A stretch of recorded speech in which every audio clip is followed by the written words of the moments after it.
On vous propose un hors-série hautement technologique. Une fois de plus, on vous parle d'un objet dont nos chroniqueurs se servent au quotidien. C'est vous dire s'ils le trouvent plutôt sympathique. On va vous parler de Fritz.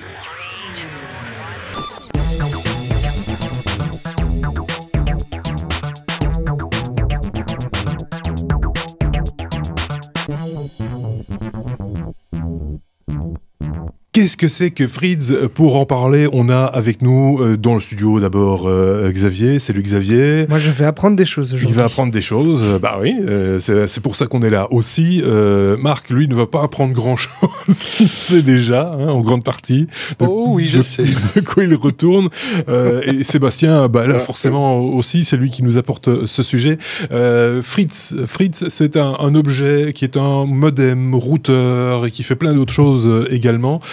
Fritz, une marque bien connue dans le domaine de tout ce qui est communication, technologie, réseau, etc., et qui a depuis quelques temps maintenant des produits, on va dire grand public, ça a toujours été le cas me semble-t-il, mais qui fonctionnent avec nos opérateurs locaux, en tout cas pour la Belgique. J'imagine qu'en France c'est le cas également, et Dieu sait que c'est important quand on parle d'ADSL par exemple, de VDSL en l'occurrence, d'être aux normes, on va dire, par rapport à nos opérateurs. On va vous expliquer tout ça dans le détail et on commence avec Sébastien.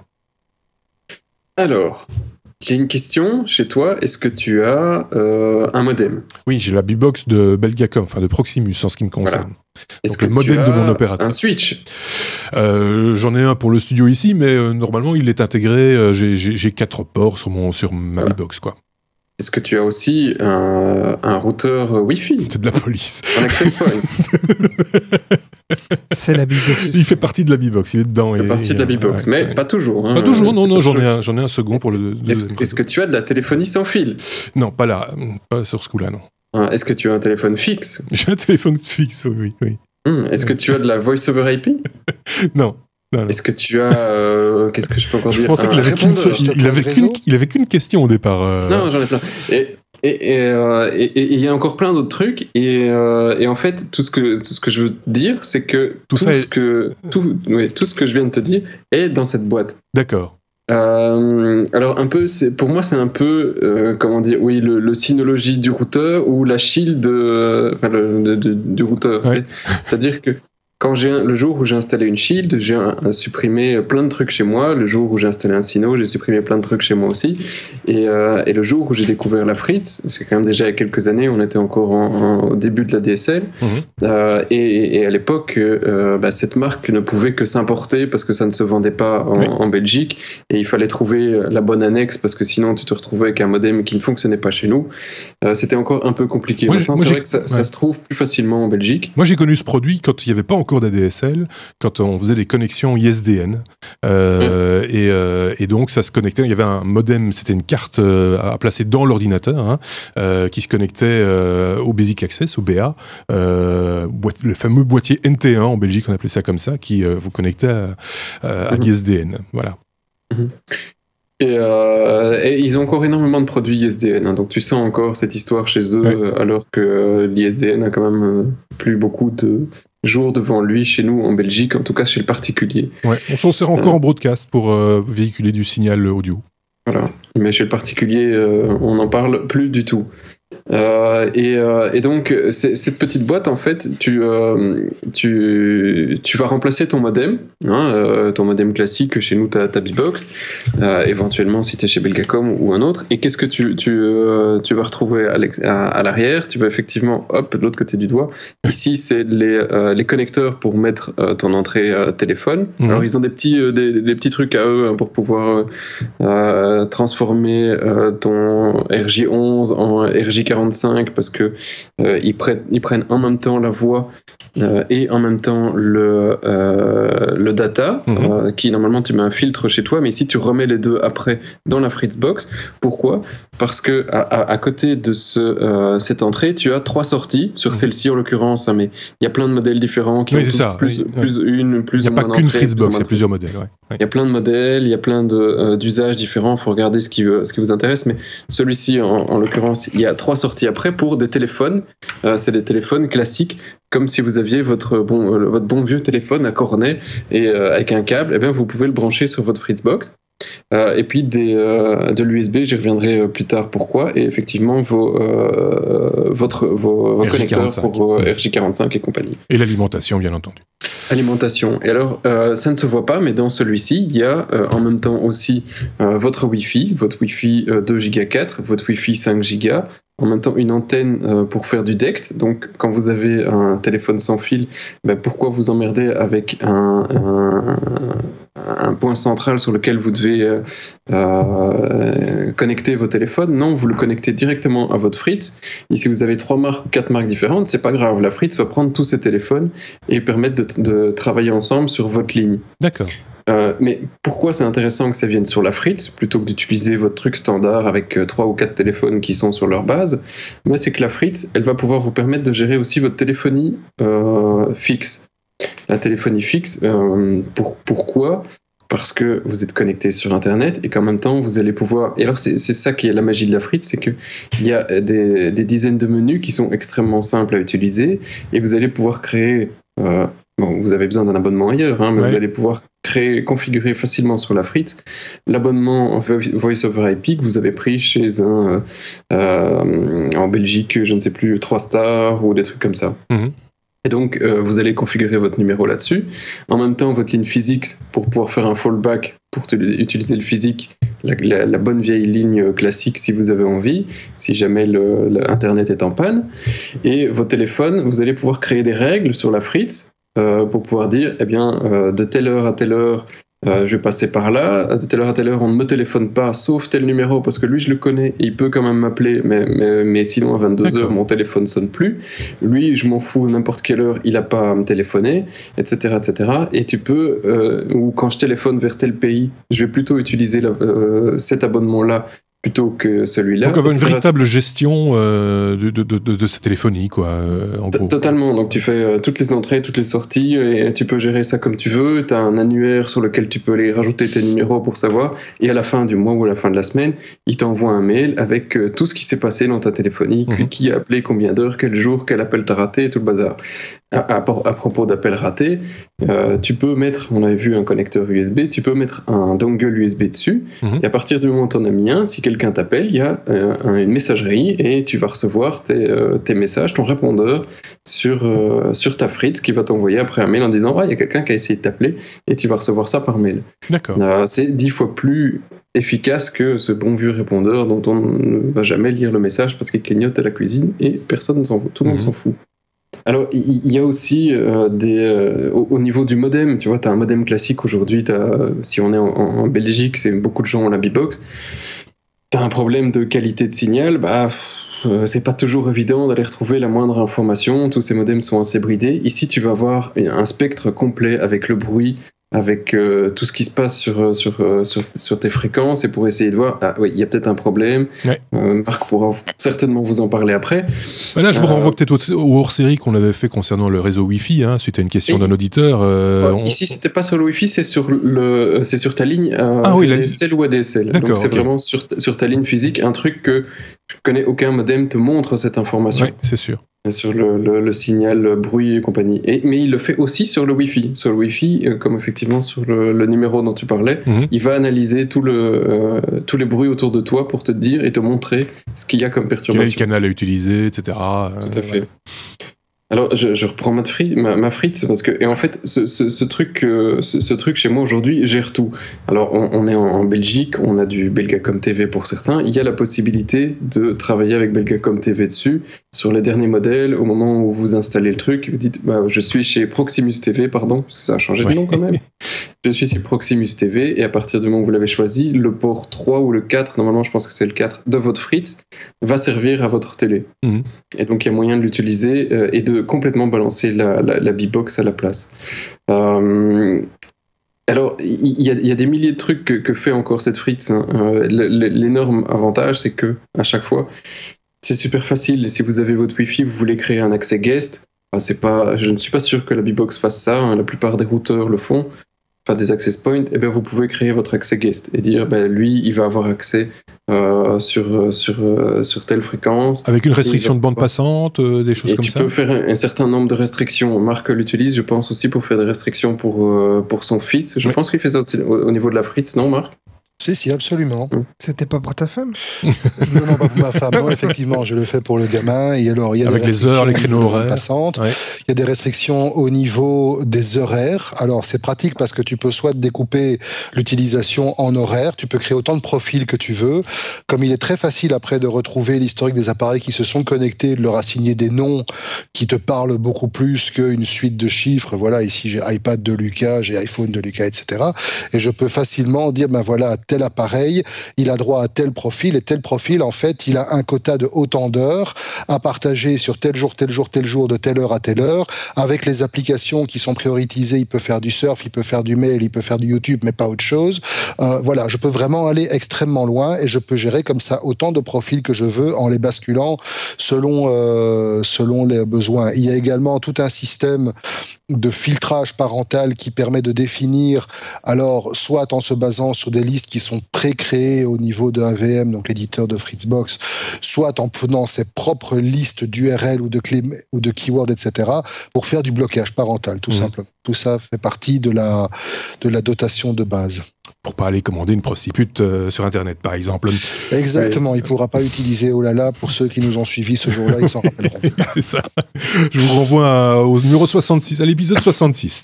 Voilà. Vous aviez qu'à écouter. Sinon, qu'est-ce qu'on peut encore rajouter sur la... Alors effectivement, Seb en parlait, il y a le fait d'avoir un paquet de statistiques sur votre ligne et la possibilité, et ça c'est assez inédit, de pouvoir tuner la stabilité de la ligne à partir de votre Fritz. Donc, c'est-à-dire que si vous voyez qu'il y a du parasitage, vous pouvez demander à la Fritz de nettoyer une partie des parasites elle-même en appliquant des algorithmes de correction au prix d'une légère diminution de la rapidité. Mais voilà, vous allez gagner en stabilité ce que vous allez perdre en débit. Et en perte de débit, on parle de quelques pourcents, hein, c'est pas énorme. Ouais. En termes d'expérience, l'un ou l'autre, grosse différence avec le matériel fourni par votre câbleau, votre opérateur, en termes de quoi? De vitesse, de stabilité? Parce que la vitesse, elle est plafonnée, enfin, on paye un en termes de geekabilité, je sais pas si on peut dire ça. Non, geekabilité, non. En termes de features, d'abord, parce que trouver aujourd'hui un appareil qui fait à la fois le modem, le routeur, qui le fait convenablement, qui donne toutes les informations, qui fait de la téléphonie, qui fait en plus tout le filtrage dont je viens de parler, c'est pas, voilà, ça ne se trouve pas facilement. La question que je posais moi, c'était par rapport à ce qu'on a aujourd'hui. Alors, on a bien compris, hein, tous les avantages supplémentaires que cela offre. Et heureusement, parce qu'on y viendra en fin de hors-série, mais ça a un prix quand même. Mais par rapport à ce qu'on connaît aujourd'hui, ce qu'on a à la maison, si Xavier, par exemple, veut tout d'un coup acheter sa Fritz, pour quelle raison l'achèterait-il en dehors des arguments que... Surtout que je n'utilise pas de téléphonie fixe ou... Voilà, et que le gamin est encore trop petit, etc. Donc, alors, j'ai une question. Quand ton Internet est en panne, comment tu t'en sors? Il est rarement en panne, en fait. Je suis désolé de... mais ça peut arriver. Mon Internet est en panne, c'est qu'il y a des travaux dans la rue, en général. Oui, c'est ça. Qu'il y a des travaux dans la rue. Eh ben, si effectivement tu as ton Internet en panne, Fritz, tu peux y connecter une clé 3G. Il va automatiquement basculer sur ta clé 3G pour la partager avec ton installation et tu vas continuer à avoir Internet. Bon, t'as intérêt à diminuer ta consommation quand même. Hein, sinon, avec le téléphone que j'ai, on peut faire de... Oui, non, c'est ça. Tu peux partager, bien sûr.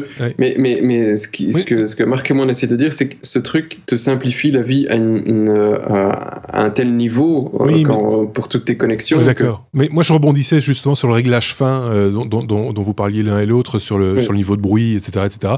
Est-ce que ça améliore clairement la stabilité? Tu vas pas aller plus vite. Ça va pas aller plus vite parce que de toute façon, j'imagine que ça, il y a des limitations qui sont propres à l'abonnement qu'on a pris déjà, et puis propres à l'infrastructure de ce qui est dans les trottoirs en rue et le long des façades. Oui, c'est le cas, mais par exemple sur des lignes, allez, on va prendre le cas qui me concerne ici, puisque moi j'ai été confronté à ce problème tout récemment.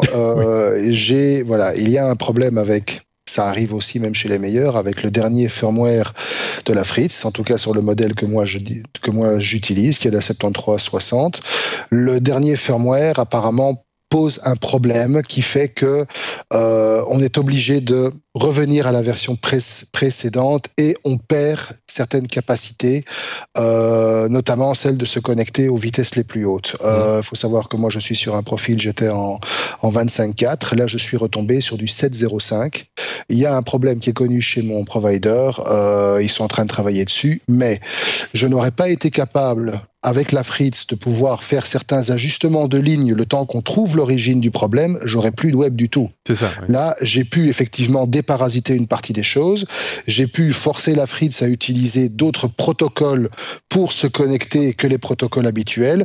J'ai pu diminuer la vitesse au profit de la stabilité. Ça m'a permis de garder une ligne fonctionnelle, ralentie, alors qu'avec une B-Box, j'aurais pleuré et c'est tout. Point. Soyons clairs aussi, ce type de réglage, c'est pas donné à n'importe qui. Je veux dire, c'est pas madame... Il faut un minimum de culture, il faut un minimum de culture, il faut un minimum de connaissances, il faut savoir ce qu'est un rapport signal-bruit. Oui, c'est ça. C'est pour ça que je dis madame Michaud. N'importe quelle personne qui... Madame Michou va pas... Madame Pichemou, Madame Michou, elles vont pas acheter une frite. Ça, ceci étant dit, non, tu dis ça, Marc, d'accord, à l'essentiel, je suis d'accord avec toi. N'empêche que cet appareil, maintenant, est vendu en grande surface, avec un label, en ce qui concerne la Belgique, fonctionne avec Proximus, donc est autorisé, c'est un des rares appareils autorisés par le distributeur Proximus en Belgique. Donc, quelque part, Madame Michou, avec son caddie qui passe là-dedans et qui voit ce machin-là, tiens, je l'installerai bien. J'exagère en disant Madame Michou, si une Madame Michou... On la salue, bonjour. On la salue. Mais voilà. Il y a une raison, et il faut savoir qu'en fait, ça tient à un mot, c'est le mot vectorisation.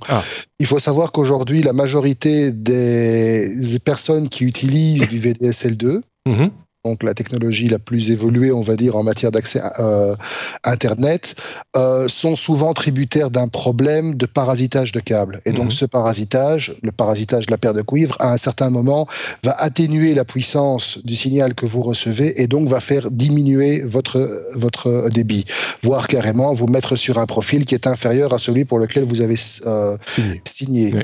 En appliquant une technique qu'on appelle la technique de vectorisation, ça permet de déparasiter la ligne. En fait, plutôt que d'avoir tout un faisceau de lignes de cuivre, votre modem ne va plus voir que sa ligne à lui. D'accord. Et donc, ça va permettre de gagner en stabilité. Maintenant, pour pouvoir être compatible avec cette technologie de vectorisation, d'un côté, dans les points d'accès, donc les DSLAM, les LEX, les ROP, etc., les petites armoires qu'on voit un peu partout, les armoires Proximus, Belgacom qu'on voit un peu partout, il faut une technologie particulière, il faut des serveurs, il faut du matériel particulier, mais il faut également du matériel correspondant chez le client, chez le particulier. Et donc là, aujourd'hui, il y a deux modèles qui existent sur le marché. Il y a la B-Box, qui est la B-Box 3, qui est un modem SAGEM à la base, qui est utilisé par Proximus, qui est certifié par Proximus. Oui. Et de l'autre côté, il y a la Fritz. Oui. La Fritz, la 7360 et la 7490 sont les deux modèles qui ont été certifiés par Belgacom pour être vectoring compliant. Et c'est pour ça qu'aujourd'hui, on trouve ces appareils en grande surface ou on les trouve auprès d'autres opérateurs alternatifs comme EDPnet, comme Domel, etc., avec le label Proximus. D'accord.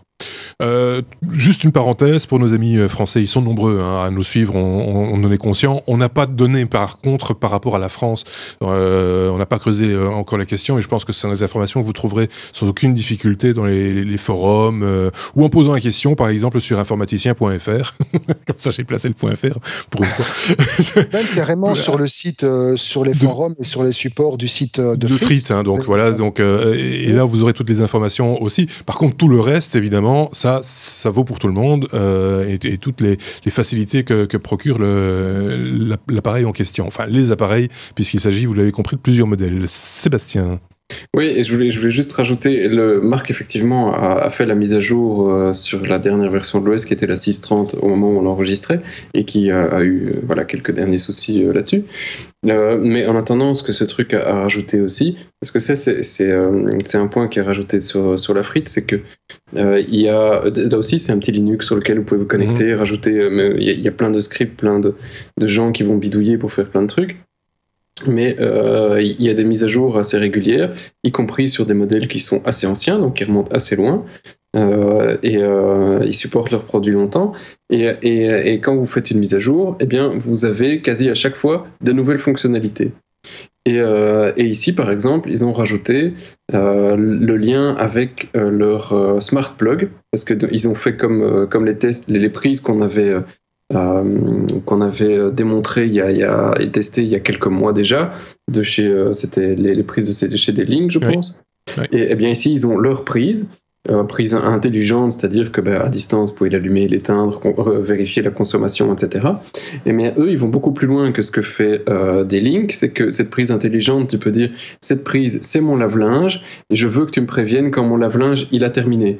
Et donc cette prise va envoyer juste l'information de base à la Fritz, et de la Fritz, tu vas pouvoir configurer en interne, tiens, celle-là, c'est ça. Ouais. Quand il se passe là, celle-là, tu veux allumer telle prise. Et sur base d'une baisse de consommation, par exemple. Par exemple, oui, c'est ça.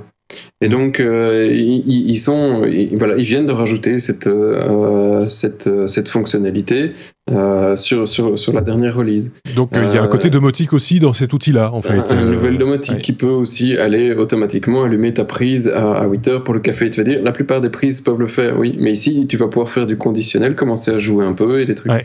Et il va t'envoyer des notifications. On est d'accord que c'est un truc pour bidouilleurs. Oui,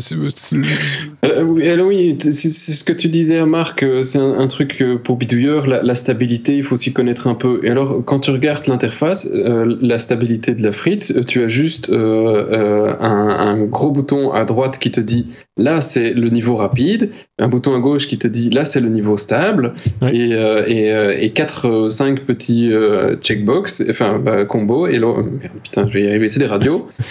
Et au fur et à mesure que tu veux plus ou moins rapide, tu fais juste aller ton curseur de gauche à droite. C'est pas non plus, il faut pas rentrer des données dans des tables et des trucs comme ça, quoi. Ouais. Rien, tu vois, c'est du click and play. Tu fais toute la Fritz avec une souris, quoi. Ok. L'interface reste extrêmement simple. Ouais. Justement, c'est à mettre en parallèle avec notre dernier hors-série. C'est peut-être pas aussi joli. Quand on a parlé de Synology, oui, c'est ça. Ouais. Mais je dirais que l'OS qui est embarqué dans la Fritz est à un routeur ce que l'OS de Synology est au monde du NAS. Ok. On arrive au terme de ce hors-série consacré donc à ces outils, enfin à cette boîte, cette Fritzbox de différents modèles, mais on a bien compris le concept général. Xavier découvre notre comé du jour. Il y a pas mal de similitudes avec un autre produit qui a été déployé, DDWRT, pour des routeurs, donc pour les bidouilleurs aussi.